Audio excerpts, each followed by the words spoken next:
பண்ணுறோம். பீமில் shear force கூட bending மொமெண்ட்டும் act ஆகுது அப்படின்னு படிச்சிருப்போம். பெண்டிங் மொமெண்ட்னா என்ன அப்படின்னு தெரிஞ்சுக்கிறதுக்கு முன்னாடி மொமெண்ட்னா என்ன அப்படின்னு நம்ம தெரிஞ்சுப்போம். நான் இந்த நட்டை ஸ்பேனர் வச்சு சுற்றுறேன்.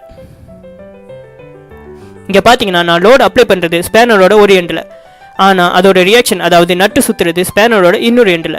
இப்படி லோடும் ரியாக்ஷனும் வேறு வேறு இடத்துல இருக்கிறது தான் நம்ம எசென்ட்ரிக் லோடிங் அப்படின்னு சொல்கிறோம். எசென்ட்ரிக் லோடிங்கை வச்சு தான் நட்டை சுற்ற முடியும். இந்த நட்டு சுற்றுதுன்னா அங்கே ஒரு ஃபோர்ஸ் ஆக்ட் ஆகணும் இல்லையா, அந்த ஃபோர்ஸை தான் நம்ம மொமெண்ட் அப்படின்னு சொல்கிறோம். எசென்ட்ரிக் லோடிங் தான் மொமெண்ட்டை க்ரியேட் பண்ணுது. இப்போ நம்ம பீமை 2 ஸ்பேனர் நடுவில் ஒரு குச்சி அப்படின்னு சொல்லி கன்சிடர் பண்ணிப்போம். லோடும் ரியாக்ஷனும் சேர்ந்து இந்த ஸ்பேனரை சுற்ற ட்ரை பண்ணும். ஆனால் நடுவில் இருக்க குச்சி 2 சைடும் ஸ்டிஃபாக பிடிச்சிருக்கிறதுனால பெண்டு தான் ஆகும். போன எக்ஸாம்பிளில் நட்டை சுற்றுறதுக்கு ஒரு மொமெண்ட் ஆக்ட் ஆகுச்சுல, அதே மாதிரி இங்கே குச்சை பெண்ட் பண்ணுறதுக்கு ஒரு மொமெண்ட் ஆக்ட் ஆகுது. அதை தான் நம்ம பெண்டிங் மொமெண்ட் அப்படின்னு சொல்கிறோம். லோடை கூட்டினா இந்த 2 ஸ்பேனரும் இன்னும் கொஞ்சம் ஸ்ட்ராங்காக சுற்ற ட்ரை பண்ணும். ஸோ பெண்டிங் மொமெண்ட் கூடும். இதனால பீம் உடைய சான்ஸ் இருக்குது.